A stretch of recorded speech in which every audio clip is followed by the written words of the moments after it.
Welcome to The Source, where we combine the headlines with in-depth conversations with the newsmakers themselves. I'm Pinky Webb. Today on the program, the Education Department postpones face-to-face classes until a vaccine for COVID-19 becomes available. Over 7 million students enrolled in the first week of June, but can the DepEd meet its target enrollees amid the pandemic?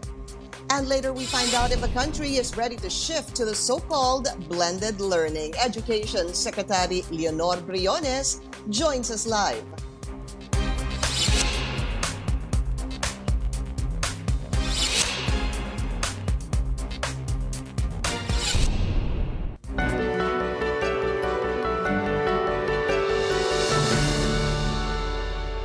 Echoing the President's statement, the Education Department says there will be no face-to-face classes until a coronavirus vaccine becomes available. Despite calls from parents and teachers to delay classes, DepEd says it's preparing to start classes on August 24 under a blended or distance learning approach. Last week, the President expressed doubts about the country's capability to implement the idea, but DepEd says it is committed to make education available even in the most difficult time. Let's go straight to the source of the story. We have Education Secretary Leonor Briones. Secretary Briones, it's good to have you again on the show. Maraming salamat po sa oras.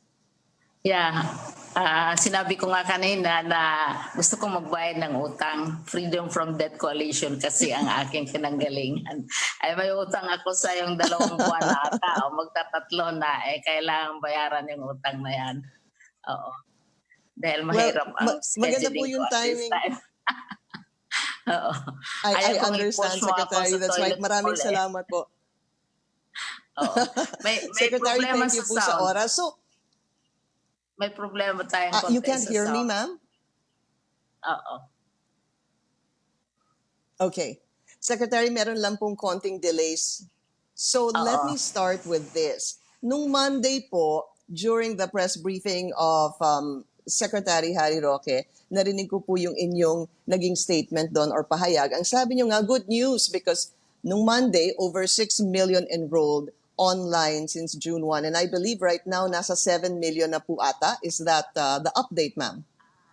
The latest update, Pinky, is as of June 9 at of the afternoon of June 9, ay 8,148,878. Nasa 8.1 million na tayo na nagre-register online. Sinusunod lang kasi natin ang utos ng Presidente na walang face-to-face muna sa sitwasyon na ito. Kaya first 2 weeks of June, ang online ang ginagamit natin for registration. At 8.1 million na as of June 9 sa hapon, yesterday afternoon. Ang target natin ay kung makaabot tayo ng 28 million by June 30 or with some extension, that means target enrollment natin na-reach na. Oo. This is only Secretary, 9 days. Yes. Mhm. Doon po sa gustong malaman yung procedure sa online enrollment, paano ho ba ito? Kasi lahat ng bata natin, lalo na yung mga returning students natin, each child, ito hindi masyadong known publicly, each child may sarili siyang numero, may contact number siya, each school may sariling numero. It's all computerized all over the country, kaya matatrack mo kung saan pupunta ang isang estudyante, isang learner just by his number, which is recorded in the central office. Now, sa online enrollment, ang mga teachers, i-check up nila kung nag-enroll, gusto bang mag-enroll yung bata, of course with the consent of the parents. Ang parents magko-contact sa atin at madali ang magawa. Mayroon tayong enrollment forms na dinidistribute din online. Pero for places na walang connectivity, ang laki-laki, malaking utang natin sa mga local government units, mga barangay officials, sila ang nagdi-distribute ng mga enrollment forms para hindi na kailangang lumabas ang teacher, hindi na kailangang lumabas ang bata. Dahil sa sitwasyong ito ngayon, ay hindi ini-encourage yung paglabas ng mga bata at mga teachers at this time.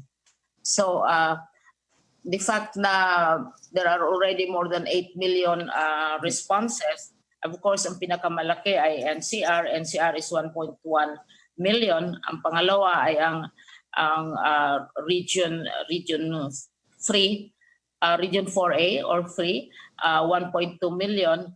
So napakalaki ng response na sa thinking namin, gets naman ng ating publiko after series of explanations kung ano yung online enrollment. Dahil wala pang COVID, ang bata may sarili na silang number. Kaya pag may mga incidents, may mga problems with the children, natitrace namin sila, maski saan sila pumupunta. And that facilitates everything, no? The schools have numbers. If you will notice, halimbawa sa rooftop ng mga schools, ang lalaki ng numero ng school diyan para kung may sakuna, kung may magbibigay ng assistance or rescue operations by helicopter or by air or what, kitang-kita kaagad yung number ng school.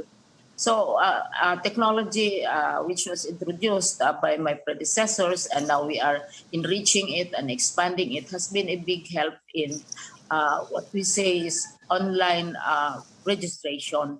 Mayroon namang iba as early as February, late January and February, nag-ano na sila, nagpa-reserve na sila mga parents. At ang ginagawa ng teacher, kino-confirm lang tuloy sila sa kanilang reservation. Dahil agawan kasi ng space kung minsan sa mga ibang mga eskwelahan. Sinasabi nga namin na wag lumabas for the first 2 weeks dahil nga sa order ng President. And, so wag lumabas in the first 2 weeks. Secretary Briones, papaano naman po yung mga magulang o estudyante na hindi po kaya o walang kapasidad na mag-online? Yung hindi pwede sa online, yun sinasabi ko nga kanina, ang mga local governments, ang teachers mismo, ang local governments, mga barangay officials, sila ang nagde-deliver. Dahil at the barangay, on the national level, hindi mo ma-imagine paano yan magagawa. But at the barangay level, the barangay officials know exactly where the households are. Tumutulong sila sa pag-deliver ng enrollment forms. Yung online ay para sa kayang-kaya mag-online. Pero sa walang connectivity, yung local government officials, ang teachers, sila ang nagdadala ng mga enrollment forms at malocate nila yung mga estudyante at the school level, at the barangay level. Kanya-kanyang yan. Yes, oo.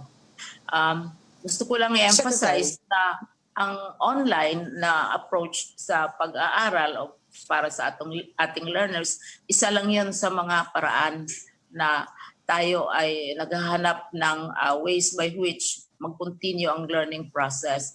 Kaya ang tawag nga natin dito ay blended learning. Itong blended learning, siguro, Pinky, hindi ka pa pinanganak.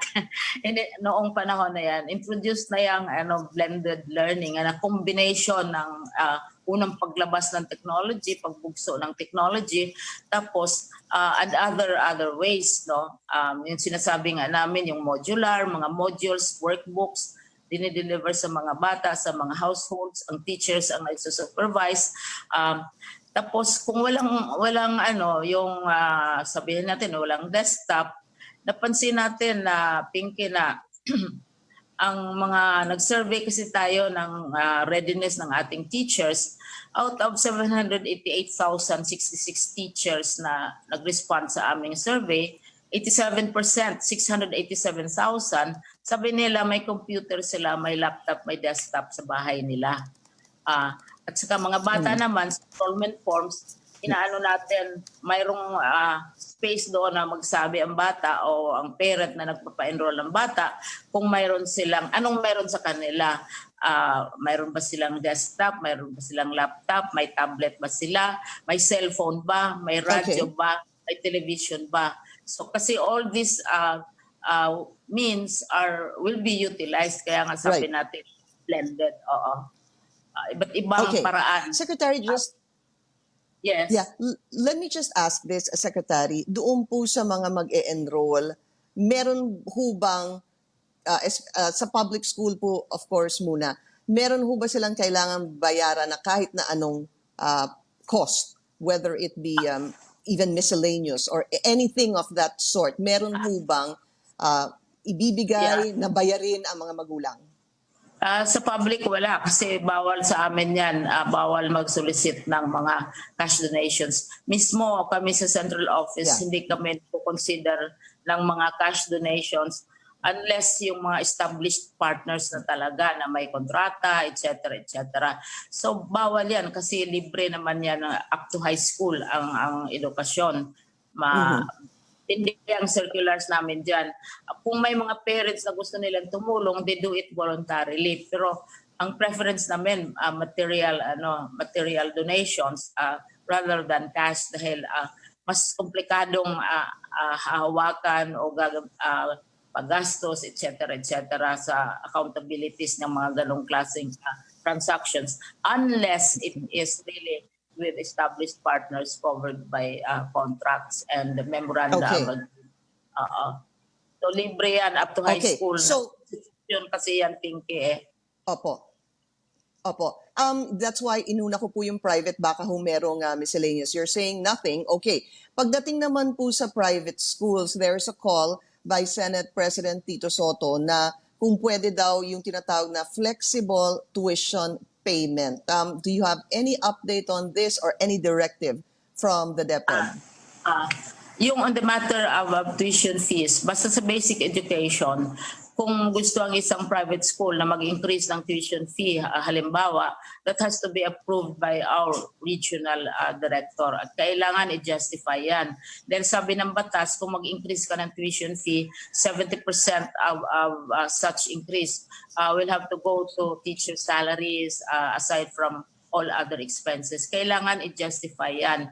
Ang issue na na-raise ngayon ng mga private schools, kasi halimbawa may mga itemized yung listahan nila ng expenditures na kung saan pupunta yung tuition fee, pwede bang kung library fee ilagay nila sa pagbili ng gadgets, etc. So those would be really internal to the private school itself kasi as a matter of principle, sila naman ang nagde-decide yan. At saka choice din sila ng mga parents kung ipadala nila yung mga bata nila, mga anak sa private school. All right. So it's largely internal. Okay. Iba't iba yung mga policy nila kasi. But ang bottom line natin is that these have to be justified. Oo. Kaya, right. Okay, Secretary, alam niyo po sa ngayon, ang dami na pong mga magulang na naghahanap po ng mga gadget at of course yung plight din po ng mga guro kailangan natin pag-usapan. So we need to take a short break. We'll talk about teachers' concerns and also meron bang standard for gadgets na ibibigay ang DepEd. We'll be taking a short break. We'll be right back.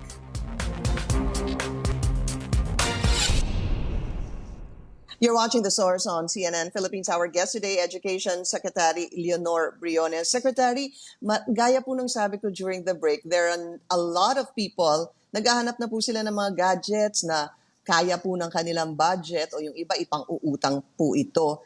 Bago po sila bumili ng tablet o any kind of gadget, meron ho bang standard na ipalalabas ang DepEd hinggil sa kung ano ang pwede nilang bilhin? Go ahead, ma'am. Yes.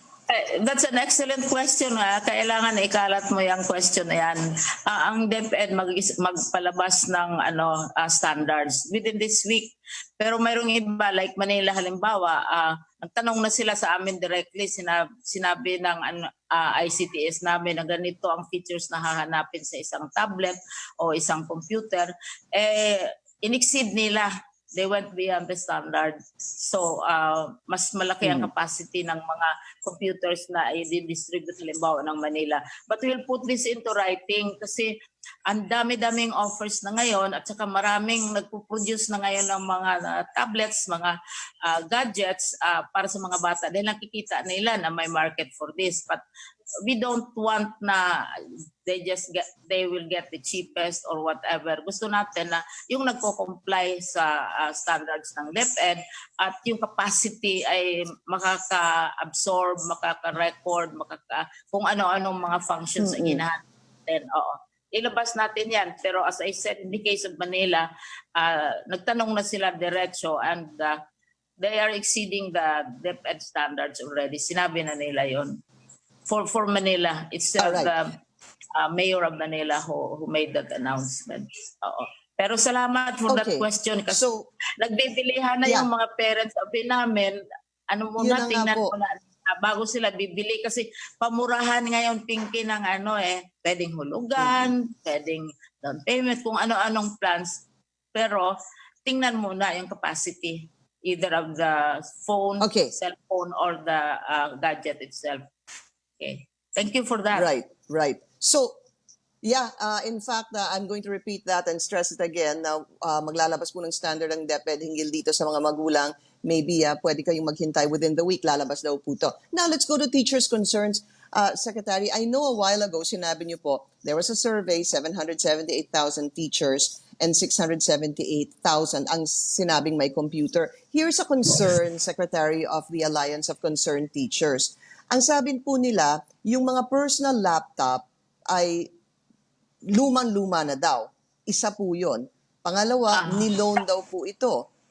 Pangatlo, ka-share pa daw nila ang mga asawa at mga anak na nag-aaral. Luma at outdated na po yung mga laptop. So, papaano ho yun, even if it seems that 87% of the teachers surveyed ay meron pong sinabing may laptop sila? How do you address this? I have attended hundreds of national meetings, regional school visits, and I noticed na the teachers have their own gadgets. Pero personal nila yon eh. And tama yung punto eh. They do other things also on their personal property. Binayaran yan, inutang yan, o kung ano-anong terms. So, kanila yung personal. So, we'll endeavor na ma-provide ang teachers also with the appropriate gadgets na gusto namin din. Mayroong specific color pa nga kami sa DepEd laptops kasi nai-embed na doon yung mga programs. This will really be for the teachers. Nandoon na yung programs, yung resources, etc. At hindi yan pwedeng nakawin yung mga laptops na ito dahil there will be specific color. Pagbukas mo pa lang, nagsasabi na yan, this is DepEd property, etc. May mga nahuhuli na as early as 2 years ago na yung mga laptops ng DepEd na distribute kung naglalanding kung saan-saan, nanakaw or whatever na binibenta, lumalabas, kita ka agad dahil may mga safety precautions dyan. And then we respect also their rights over their own property. Kaya noon pa may na kaming practice na ganon. Kasi yung mga halimbawa, computer laboratories, pero ngayon hindi pa pwede dahil wala pang face-to-face, lahat ng mga may color code. Yes. There are a particular color na tapos pagbukas mo pa lang, nagsasabi na taga-DepEd siya. Oo. And gawin natin yan as far as possible. Tsaka marami, Pinky, alam mo, ang response ng private sector, mga celebrities, they're saying they want to donate laptops, want to donate gadgets, as long as they're up to standard. Pero it is also our duty sa department. And we started a program pre-COVID pa na yung mga labs natin talagang ginagamit ay mga laptops or desktops or whatever gadgets ng department itself. Oo. All right. So, and because this is wala pong face-to-face learning, isa po sa concern ng mga guro. I'm sure gayon din ng mga estudyante, Secretary Briones, ay ang internet. Saan nila kukunin ang pambayad ng internet? We'll talk about that after the break. We'll be right back.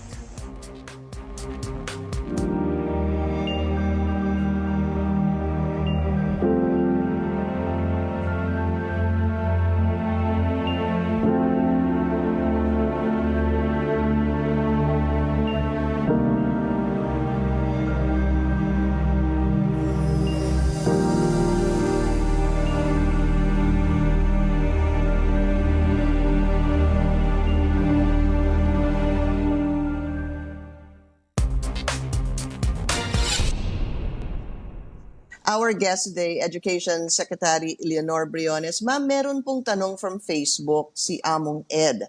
Pag 5 ang nag-aaral mong anak, 5 laptop din ba ang gagamitin kasi magkakaiba sila ng grade at sabay-sabay sila nag-aaral? How can they deal with a situation like that, Secretary?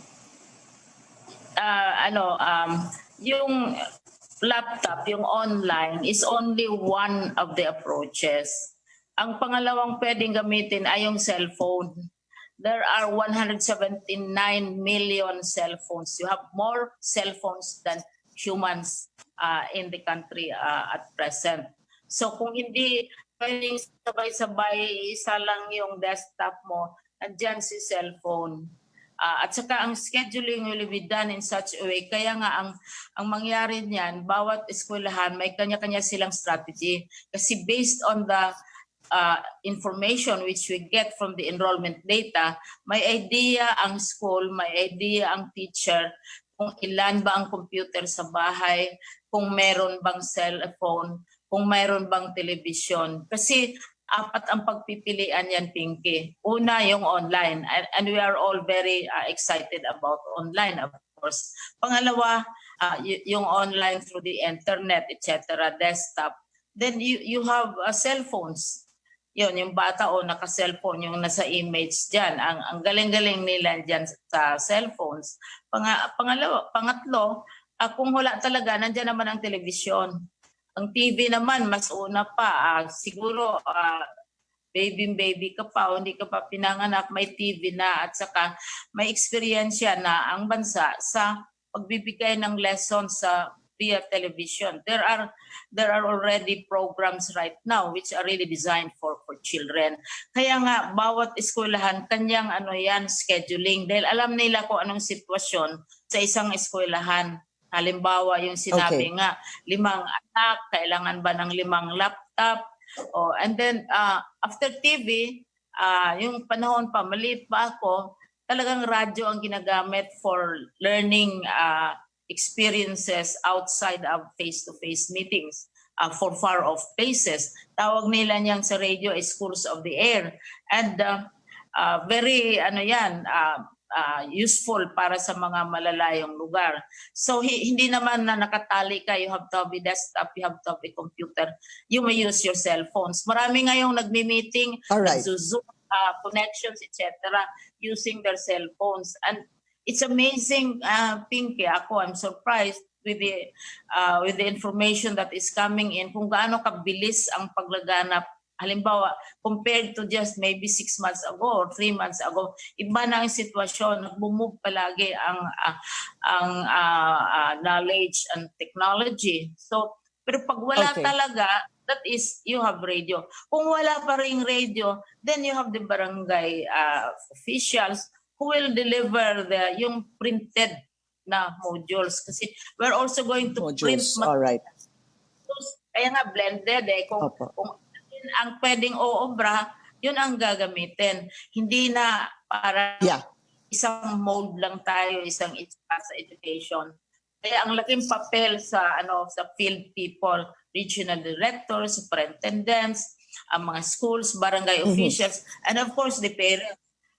Yung nagsulat sa Facebook na 5 yung anak niya, mabuti pa paalam na niya kaagad sa eskwelahan na 5 yung anak ko. Paano natin ito isi-sketch? Kasi that is the role of the teachers and the school. Sa school level, mahaharap yung mga problema na yan. At the national, it's really going to be, we think in our mind na impossible. But pag you go down to the school where you know the specifics, you know where the children are located, you know the parents with the help of the local officials, nasusolve yung mga problema na yan.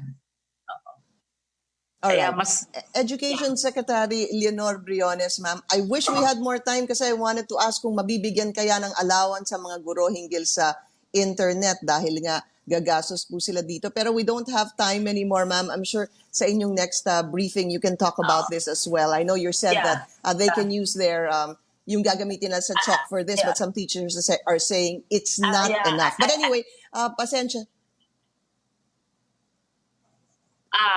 You'd be amazed at the speed with which internet providers, communication systems We are inundated with a lot of offers already.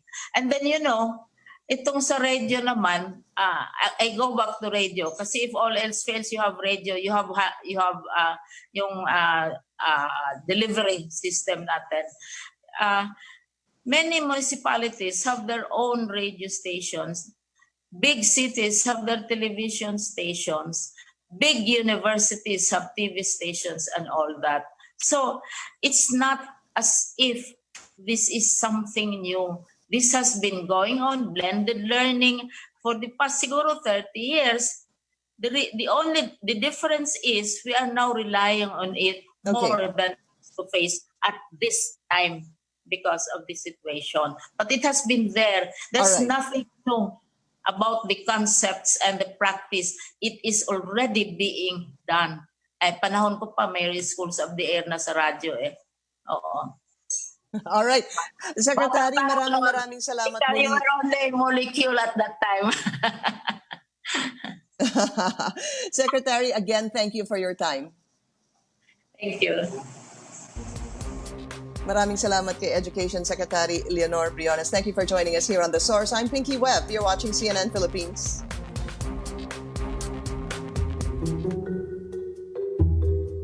As we move to the next stage of easing restrictions, the reality is the COVID-19 pandemic is far from over. The coronavirus remains a serious public health risk. Good personal hygiene is our first line of defense. Wash your hands often with soap and water and for at least 20 seconds. Scrub all surfaces of the hands. If hand washing is not immediately available, use alcohol-based hand sanitizers. Wear a mask. The coronavirus is transmitted through direct contact with respiratory droplets of an infected person generated through sneezing or coughing. Cover your mouth and nose with a tissue or handkerchief when sneezing or coughing. Avoid touching your face. Maintain social distancing. Keep a safe distance of at least a meter from others whenever possible. Avoid crowds. Stay at home if you have any cold or flu-like symptoms and seek medical advice. We're in this together.